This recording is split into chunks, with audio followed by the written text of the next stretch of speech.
కొందరు ఇండ్లల్లో చూస్తే చిన్నప్పుడు ఆటలలో వచ్చిన గిఫ్టులు వరుసన కనబడుతుంటాయి షెల్ఫ్లల్లా. ఆటగాళ్ళు ఇంట్లోకి పోయినా సినిమాలు ఇంట్లో చూసినా అవార్డులు రివార్డులు మెమోంటోలు బగ్గనే ఉంటాయి. ఇక లీడర్లు ఇండ్లలోకి పోతే పెద్ద లీడర్లతోటి దిగిన ఫోటోలు కనిపిస్తుంటాయి. మరి గీ ఇంటికి పోతే తీరు దేశాల లచ్చిందేవి ఎలకని చెప్తుంది గిట్లా.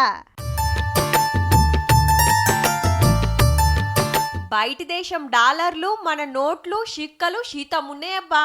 హనా పైసా కాంచి 500 నోటు దాకా, పావులకెంచి ఫారెన్ కరెన్సీ దాకా అదుంది ఇది లేదనకుండా 120 దేశాల పైకం జమ చేసిండు.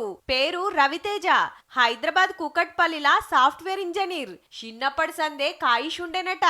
కొత్తగా ఏదన్నా కనబడితే దాచిపెట్టుకుంటా గిన్ని జమ చేసి దునియా లెవెల్లా 2 రికార్డులు కొట్టిండు. Right now, more than 3K unique count in my collection. So add on like 120 plus countries కూడా నా కలెక్షన్ లో ఉన్నాయి. షిక్కలతోటి ఇండియా మ్యాప్ జుడురి ఎట్లుందో.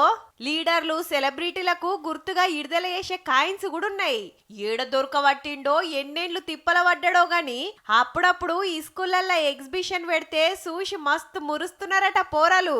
చిన్నప్పుడు మన తాతలు అమ్మనైనలు చూసిన షిక్కలే మనకు కనబడలే. ఇక మన జమానాలు వచ్చిన 5, 10 పైసలు పావులా ఎన్నడో చెల్లకుంటాయే. పిల్లలు ఇప్పుడు మొబైల్ ఫోన్ తో ఎడిక్షన్ అవుతున్నారు. వాళ్ళకి ఇట్లాంటిది ఒక హాబీ మనం నేర్పిస్తే కలెక్షన్ చేసుకోవడం ఎట్లా సంపాదించుకోవాలి. రూపాయి బిల్లలు కూడా మాయమైతున్న కాలంలా అప్పటికేంచి ఇప్పటిదాకా అన్ని ఒక్కతాన చూస్తుంటే మస్తు అనిపిస్తుందిలే.